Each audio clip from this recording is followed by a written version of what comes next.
ঘরের মেয়ে ছিল, বাবাই করতো দর্জি।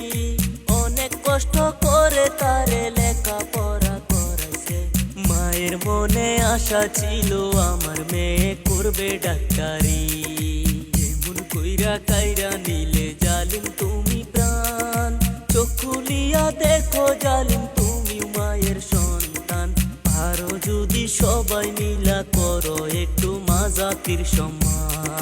দুনিয়াতে আইছি সবাই 2 দিনের মেহমান, কে থাকবে কে যাইবো আগে হিসাব জানা নাই।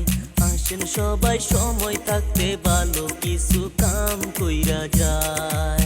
এই মুহূর্তে খবর এলো একজন ধরা পড়লো, বাকি 17 জন আছে তাদের ক্ষমা নাই।